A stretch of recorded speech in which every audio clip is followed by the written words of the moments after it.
The image we have of Rome is a lie. It is a fantasy polished by Hollywood and romanticized by 19th century painters. What do we see? Men in snow-white togas reclining on couches, grapes dropping into mouths, wine flowing like water. The dolce vita of antiquity. We imagine a society that lived on the backs of slaves, while the average citizen indulged in otium, sweet idleness, bread and circuses, free grain and bloody entertainment, a nation of slackers. Delete that image, right now. The reality of Rome was not a banquet. It was a meat grinder. The idea that ancient people worked less than we do is not just wrong. It's an insult to the millions who built this empire out of the mud with their bare hands. Today, we smash the myth of the lazy Roman. We look at the calluses, the broken backs, and the sleepless nights of a civilization that knew no weekends, no vacations, and no retirement plan. Welcome to the real Roman economy. Welcome to the hell of productivity. Let's start with the concept of time. We moderns are spoiled. We have electric light. We turn night into day. For the Roman, the light was the dictator. The workday didn't start at 9 a.m. with a coffee. It started the moment the sun touched the horizon, the prima ora. In summer, that was 4:30 a.m. If you slept in, you starved.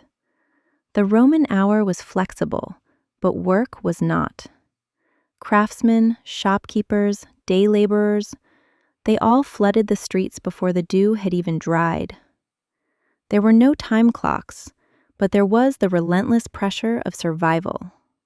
Martial and Juvenal, the satirists of that era, don't complain about silence. They complain about the noise. The hammering of blacksmiths, the shouting of mule drivers, the sawing of carpenters thundering through the thin walls of the insulae before sunrise. Rome never slept in. Rome worked in a cacophony that would drive a modern burnout patient insane within hours. Let's look at the city itself. Rome was a megacity with 1 million inhabitants long before the logistics for it existed. How do you feed 1 million people without trucks, without fridges? Through human muscle power. Every sack of grain, every amphora of wine, every brick had to be carried. The Sicari, the porters in the port of Ostia, were the human forklifts of antiquity. Their life expectancy? Low. Their productivity? Inhuman. There were no lazy, unemployed people just waiting for a grain handout. The annona, the state grain supply, was a subsidy, not a universal basic income. It wasn't enough to live on. You got raw grain. You still needed oil, wood, clothes, rent. So everyone, absolutely everyone, needed a side hustle. The streets of Rome were one giant, chaotic bazaar of odd jobs. You sold water, carried litters, washed clothes in urine, patched shoes. If you stood still, you died. The city was a predator, and laziness was the first sign of weakness. But the real hardship wasn't in the city. It was in the countryside. 80 to 90% of the population were farmers. Forget Virgil's idyllic poems about happy country life. That was propaganda for the elite who visited their villas to relax. For the farmer, the land was a brutal enemy. A Roman farmer didn't know an 8-hour day. He knew the sun-to-sun rhythm. Plowing with primitive wooden plows that barely broke the soil required immense physical strength. Harvest was a race against the weather, done with sickles, bent over, day after day. And unlike today, there were no machines to do the threshing. Grain had to be beaten out of the stalks by hand or by animals. Olives had to be pressed, grapes stomped. The caloric burn of an ancient farmer matched that of a modern elite athlete, only he did it every single day until his body failed. Now to the topic of the weekend. The concept didn't exist. There was no Sunday rest. There were the noonday every 8 days, but that wasn't a rest day. It was market day. The day the farmer hauled his goods to the city to sell, buy tools, and settle legal matters. It was a day of commerce, not recovery. Sure, there were holidays, the Feriae, Saturnalia, Lupercalia, but let's do the math. In the Republic, that was maybe 40 to 50 days a year. That's comparable to our weekends and public holidays combined. But on non-holidays, they worked straight through. And even on holidays, agriculture didn't stop. Cows need milking, animals need feeding. The cycle of nature takes no breaks for Jupiter. The idea that Romans spent half the year at the circus is a distortion of the late imperial era that applied only to the urban underclass in Rome itself.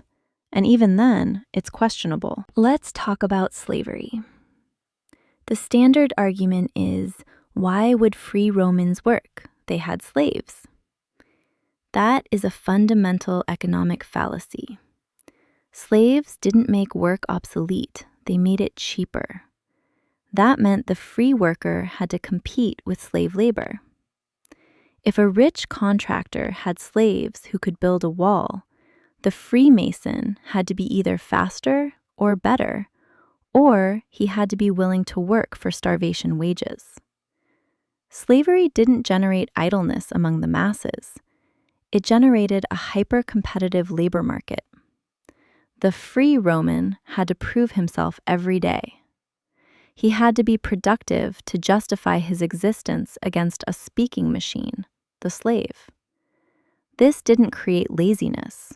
It created desperation and a work ethic born of pure necessity. We often ignore 50% of the population, the women.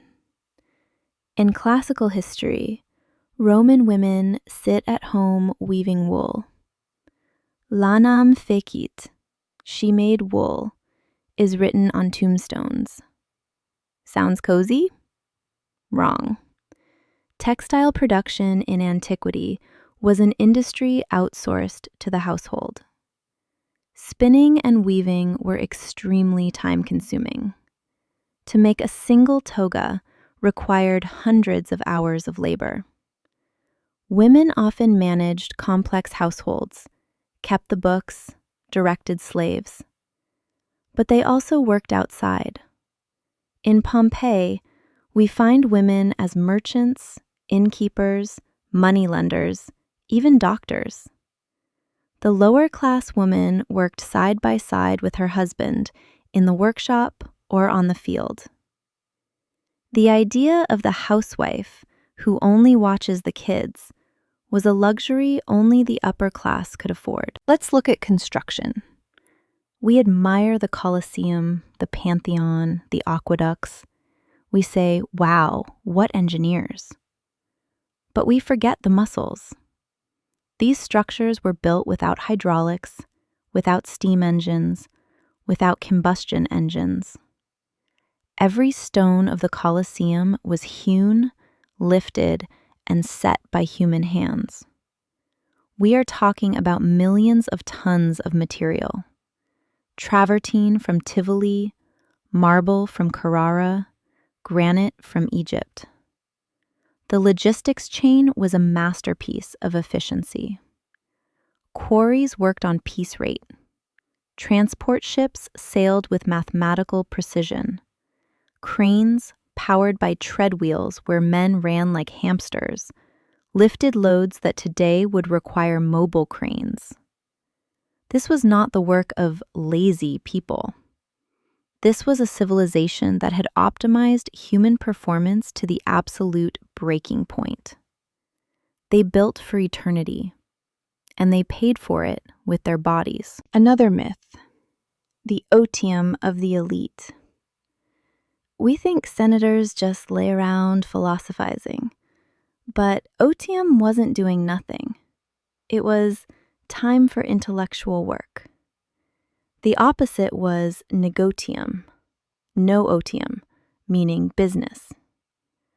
A Roman senator was a CEO, a judge, a general, and an estate manager rolled into one.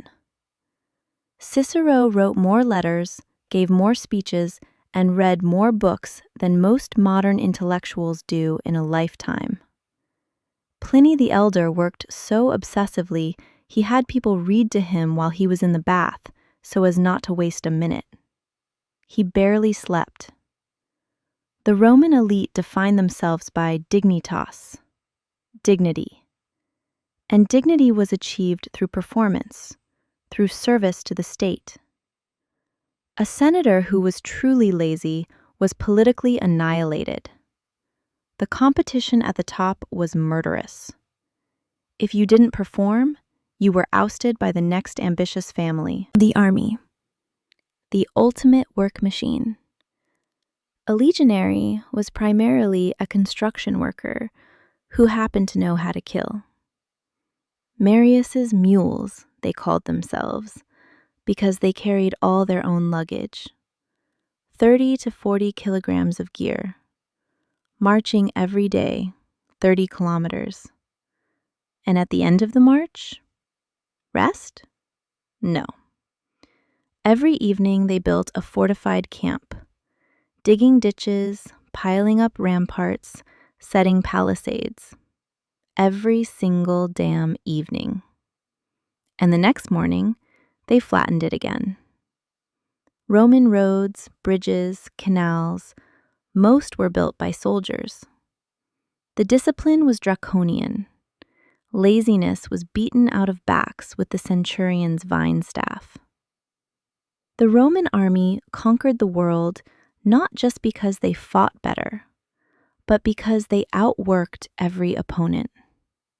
They literally walled their enemies in. They besieged them with a speed that took the enemy's breath away. What about retirement? A pension? For most Romans, a foreign word. There was no age at which you retired. You worked as long as your hands could grip and your eyes could see.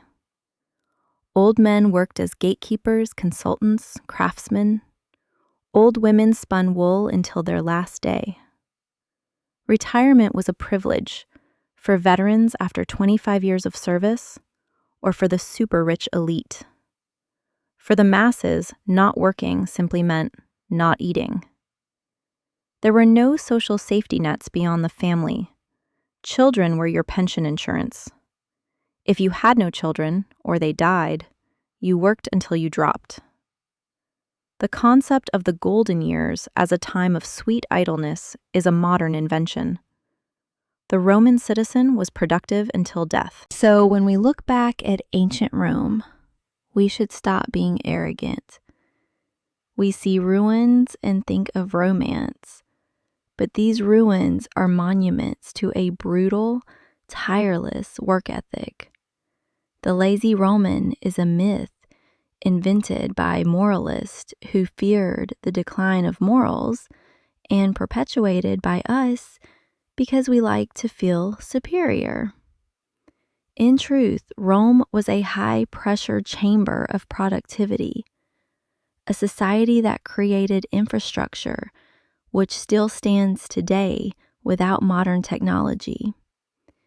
They did this through discipline, organization, and the merciless exploitation of their own lifetime.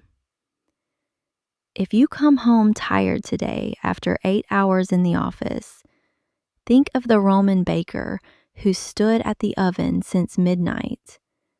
Think of the legionary who dug a ditch after a march.